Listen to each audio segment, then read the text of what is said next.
Welcome back to Flywheel Films. How about some maintenance? And how about we shut this freaking door? Oh my gosh, it's so bright.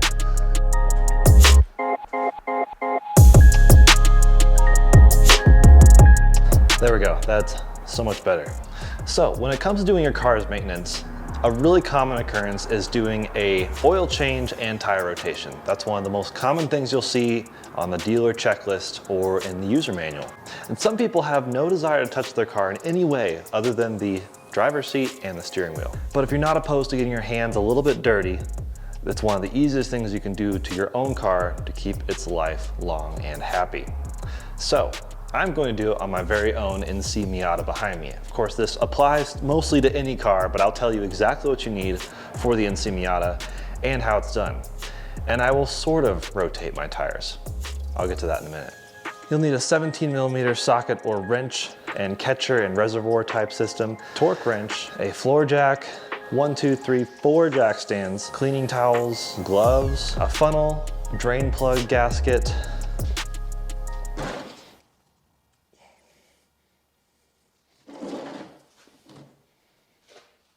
tire iron, and of course, oil filters and oil. So this time, I went bulk. Went ahead and bought 4 of these M1-102A Mobil 1 oil filters. And for the oil, I have typically done Mobil 1, but this time I went Costco, baby. Kirkland is a brand many of you may be aware of, and that's Costco's brand. And from extended research, seemed like it does just fine. So I've done Mobil 1 before. Of course, that's probably tested for longer use, but with I typically go anywhere from 5,000 to 10,000 miles between oil changes. I only do the full 10,000 if I'm using this filter, which says 20,000, and their oil, which says 15,000. So I figured 10,000 is a safe bet, right? But for this stuff, I may just do 5,000, maybe 7,500. Oil is a lot of ways what it is, and it's all about the viscosity and such. So this is OW20 full synthetic, which is what my owner's manual takes.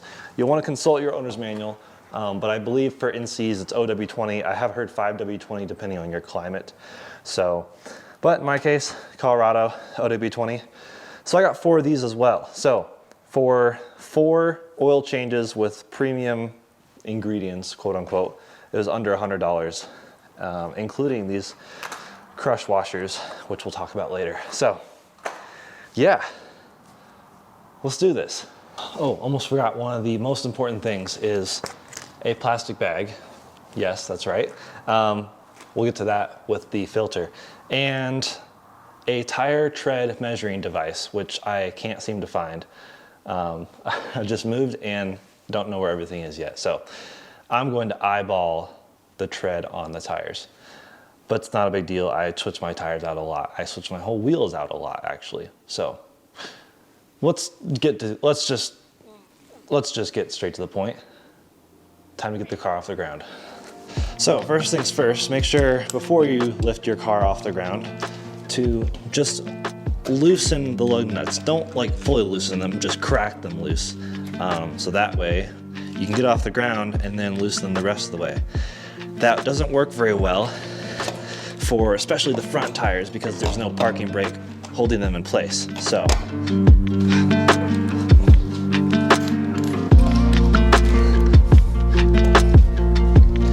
and like I said, a lot of people rotate their tires when they do oil changes because that's just a good interval to rotate tires.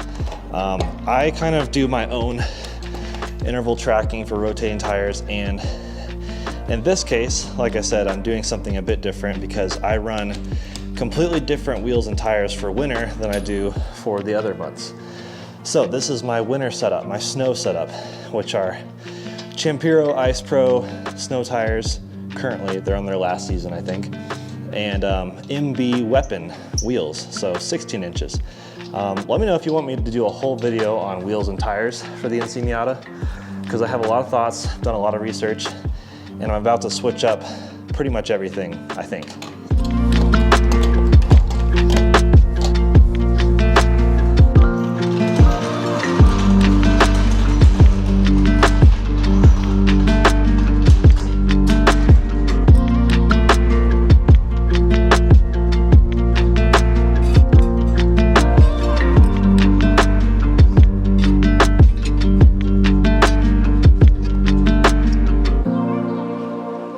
Now, jacking up the car, I do it by putting the floor jack roughly under the center, or under the mirror, which is kind of the center, and then jack it up fairly high.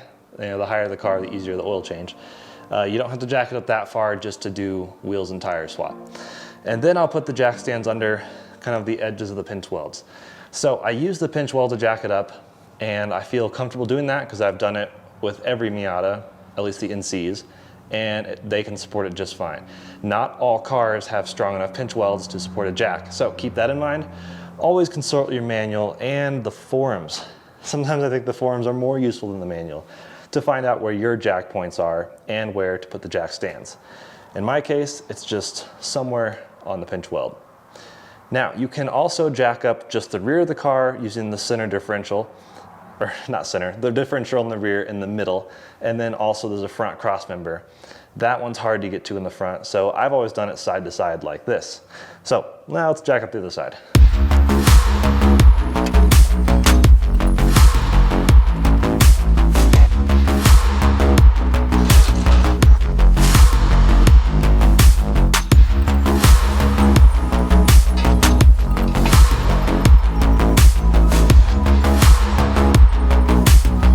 Of course, this will be a lot easier if I had a power wrench tool thing, whatever they call it. But this is how I've done it. And let's just say that's on my Christmas list.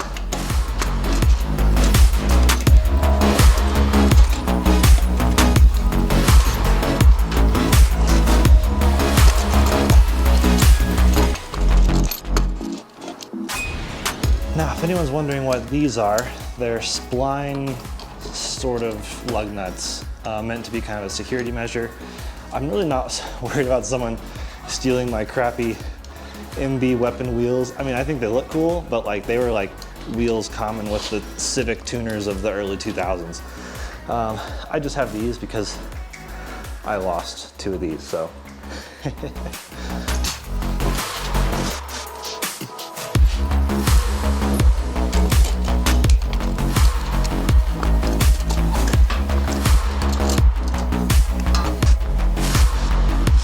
Now, this is kind of another quote-unquote rule of thumb. Definitely not a rule, but when you're taking wheels off your car, you could set them under your car like this, just in case 2 of the jack stands fail at once. Then that's another measure of safety while you're underneath your car. That's, I mean, what are the chances of that happening? But it's just another way to play it safe.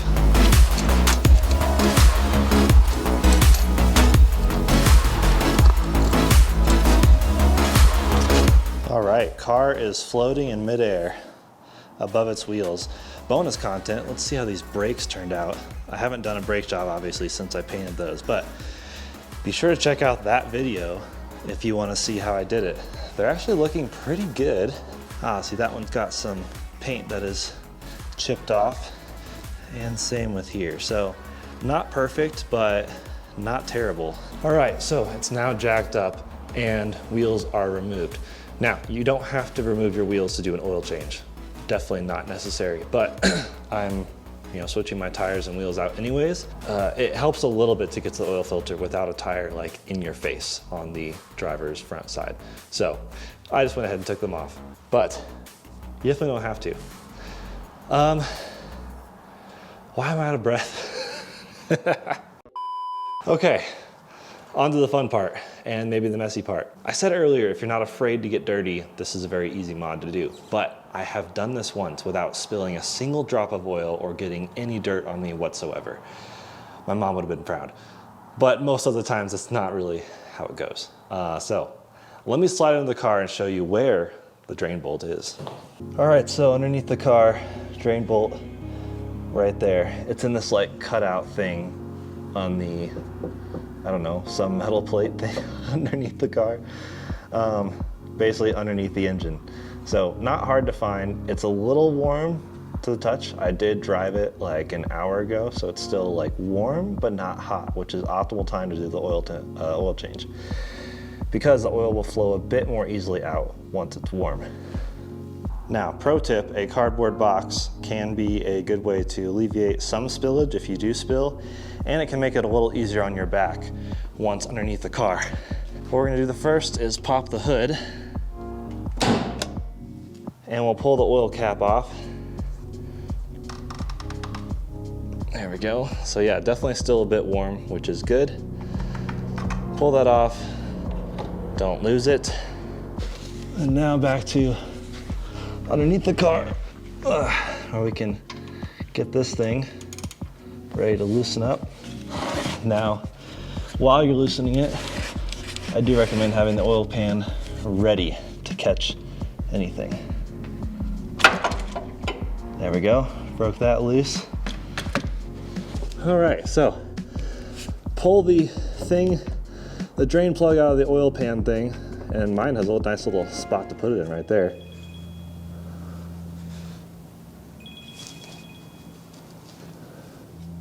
Hello? Hey man, what's going on? What's up, huh? Well, no, I was calling to see if you finished part 3 Well, of the road trip video. no. Just hanging out, you know, changing the oil underneath the car. Are you filming another how-to? God, Jordan, we have so many of those. Yes, We don't need any more. Yes, this is. Listen, no, Nigel has been calling me non-stop, telling me that we need more consumer vehicles that other people drive, like a Honda. Wait, Nigel from the producer's office? Yes, Nigel keeps calling me. Shit, I gotta go. Hold on. I'm trying to merge onto 440, and people are just absolute morons. Sounds like Nashville. Well, we'll catch up later. Okay, yeah, all right. All right, now that we're alone, viewers, before I was interrupted rudely by that phone call, I can get back to changing the oil. So it is now finger loose, essentially, and what you'll do is, if you can, kind of pick up the oil pan to catch the oil as it starts slooping out. I don't know what the terminology is. And if you kind of like push in while you unscrew the bolt, it's less of the oil to leak out in the meantime. And I wish I knew how many turns it was. I should really count this sometime so I can know exactly when to catch it, because it always surprises me. But ready to catch it. Oh, I think it's, oh, yep. Got it. Ooh, nice and warm. Oh. Well, almost no mess. So close. So, just let that drain out. And you can effectively, maneuver it so it catches the stream entirely, but also sitting underneath the oil thing, because once it's like done draining, it'll just start trickling out. So that's just going to drain for a bit. I'm going to set the bolt down right here, which has a crush washer on it. Got a little bit of oil on me, it's all right. That's why we have the shop cleanup towels, which I will grab now. So here's the oil drain bolt. It is a M14, I believe, so 17 mil on the outside. And then the crush washer is technically something you're supposed to replace every oil change. That's how it's deemed by the manual, but I have actually never replaced this crush washer, and after 75,000 miles, which is what I just hit in this car, it is time. And then we'll put this sucker back in. Make sure you put this back in before you refill the oil. All right, now that it's slowed to an effective, very, very slow drip, I'm gonna go ahead and put it back in. So I could not, for the life of me, get the crush washer off. So maybe it's not meant to come off, I don't know. It looks really just completely fine. So I'm just going to reuse it again. And this time, make sure I tighten it down to the appropriate torque spec, which is 25 pound-feet of torque. torque, which is not what I did in Atlanta. I just tightened it hard. So it may not have been torqued down properly. So because I am filming this, I want to do it absolutely properly, and honestly I should do it every time. So that is on there.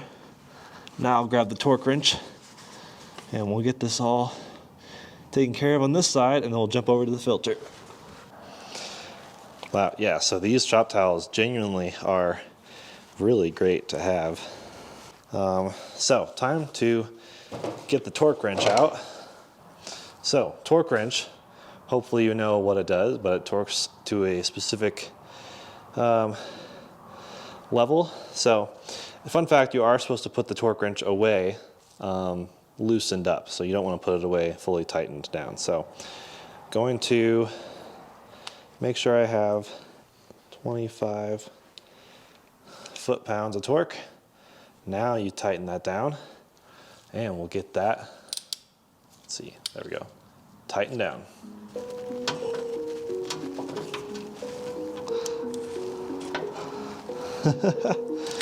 Oh, my torque wrench is too long. So I'm just gonna tighten it hard by hand again. The things you learn. Put the car up a little higher next time. All right, now the oil filter is right there, above the same kind of type metal where the drain plug is, but over on the left side. So this is kind of below the quote-unquote driver's side. And it's not too hard to get to. It's easier to get to if you take this metal stub off. I'm just not going to for this video. If you wanted to, it's just a couple screws here, here, and here, and on the other side. So not hard to take off, just takes a bit more time. But I found I don't need to take it off. So let me see if I can get this filter out for you, and I'll show you where the plastic bag comes in. I do recommend putting the oil pan underneath, which I just did. You just can't see it on camera, because this will have some sort of like oil residue in it as well, and it's easier to loosen without gloves, I found. But once it starts getting loose like that, this is when the plastic bag comes in handy. You can literally wrap the bag around the oil filter, because this is everyone's complaint about the NC Miata, is the oil filter location partially, but because of the location and where it's at, that causes just a mess when you pull the filter out. So loosening it and trying to make sure I keep the bag all the way around the filter. It's really not a big deal. I've done it plenty of times without a bag at all. Bag is not mandatory, but something like a Ziploc or a Walmart bag or something really, really helps. And that's, I think, the best trick to this car, at least as far as this maintenance goes.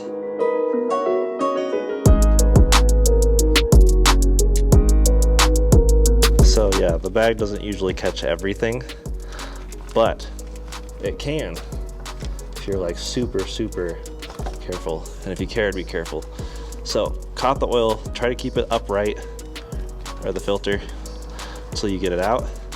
Then you can basically dump it upside down in your oil drain pan and let that drain out completely. And then while I'm here, I'll just get the new filter ready. And the trick with these filters is, sorry, I have it on manual focus right now, so it won't be quite in focus, but the trick is to line this rubber seal with a little bit of oil, and that helps it come off easier the next time. Old trick of the trade, they say. So that should be good. Now find where it goes. It's actually really nifty having a camera pointing out there so I can see what I'm doing. All right, spinning that back on there. You just want to get it good and tight, not like insane tight. I'm sure everyone's experienced shops that have tightened their oil filters so much that you could not even get it on there. So I'm just going basically as tight as my hand can do it, with my oil hand that is. And yeah, there we go.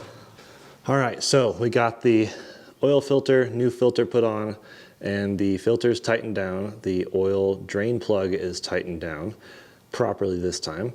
So all that's left is to add in the oil, and that's where the funnel comes in. You can technically do it without a funnel, yes. If you are accurate, that makes cleanup less of a problem. But funnel is the easy way if you ask me. So the NC takes around 4.5 quarts. So I will basically, I usually start with 4.5 quarts and go from there. So a 5-quart jug is what you need. All right, easy as that for the oil change part. Of course, we'll check it with the dipstick and stuff, like I said, when the wheels are on the car and it's back on the ground and I can run it for a cycle. So, with the oil done, let's throw the wheels back on and do the tire rotation. So I should point out the crush washers I was going to use. The M14 is the actual size, and there's a variety of types in here. So, not sure when or if I'll ever use them, but it was a couple bucks from Advanced Auto Parts, so can't really complain. But the wheels. So over here in the corner, I have my summer wheels and tires, which are the stock special edition, or also on the club Miatas. And they have on them General G-Max RS. Time to throw them on the car because it's definitely warm outside. The snow tires are no longer they no longer have a purpose. And they wear down a lot faster in the warm anyway. So time for some better wheels and tires. So the way you typically rotate tires, let's just say I was putting on the same wheels back on the car. You would basically rotate back to front, front to back. That's what you do for directional tires, and that's what I have. So if I was to rotate my tires within their normal cycle, I would just, front to back, back to front.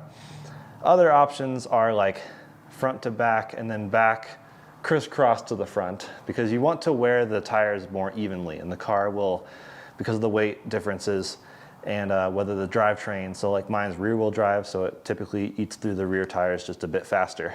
Mine are directional, so that's really all I can do is the left tires are for the left side of the car, which is this. And yeah, so these have a little bit more tread, so they will go in the rear because it tends to eat the rear just slightly more.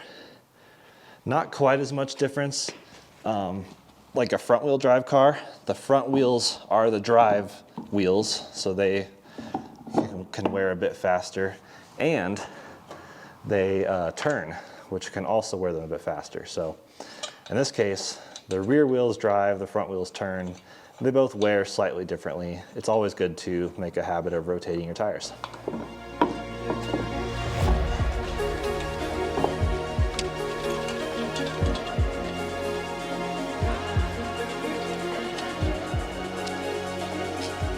And you can't really tighten them down fully when they're up in the air. I mean, I guess the back tires you could because of the parking brake, but I just basically tighten them a fair bit, just enough so like they don't spin freely or easily. And then when it's on the ground, that's when I'll torque it down. So yeah, you see up here in the front, can't really get it very tight because it just spins the wheel.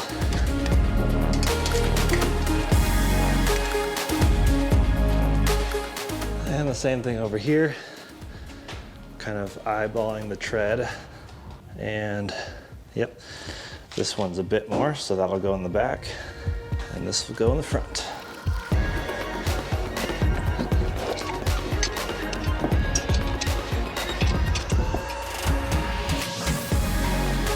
Pull this up just enough to pull the jack stands out. There we go. Down she comes. So when torquing your wheels down, you do want to go in a star pattern. That is the appropriate method.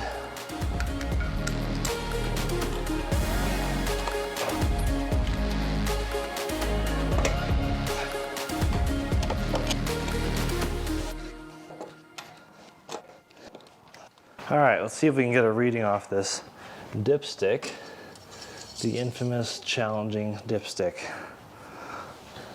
So NC1 notoriously had a horrible dipstick, impossible to read. I guess they improved it with NC2 and 3. It's still a bit challenging. No idea if I'll even be able to show it on camera, but throw it in there. And actually currently looks right about full. So I am going to cycle everything, make sure oil gets into the filter reservoir and everywhere, but we're about wrapped up.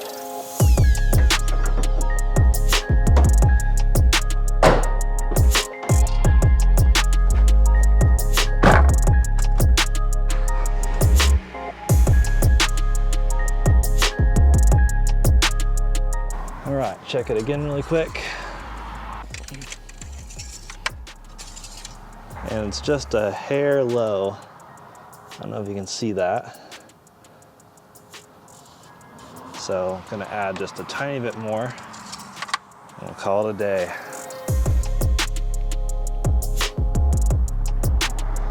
All right. So it's good measure to check your oil again after you do an oil change.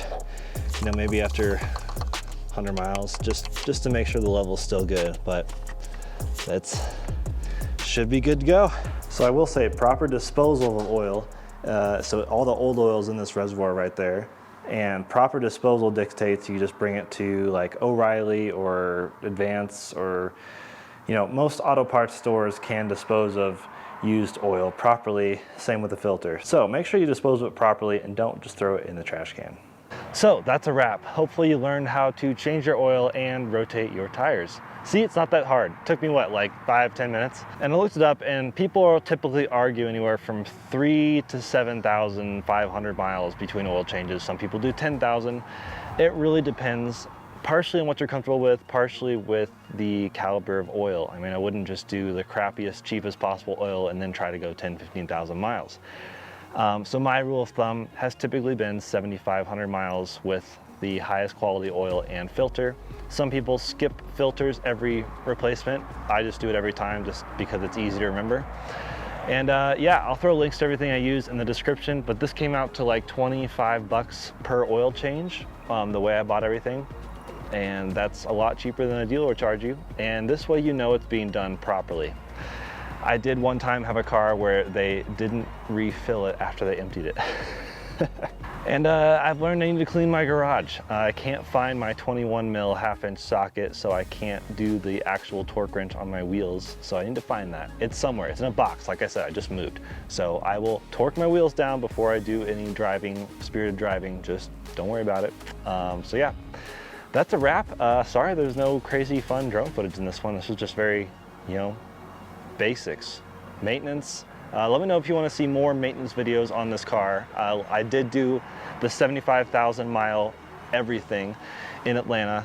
I wanted to film it all, and it just took so long, mostly because of the coilovers. And it was kind of like, do I hang out with my friend or do I film? So I hung out with my friend. But I plan to film all of those in the future because I'll be hitting those milestones fairly soon. I've done 10,000 miles in the last 4 months in this thing. So good old faithful car. Anyways, thanks for watching. We'll see you in the next one.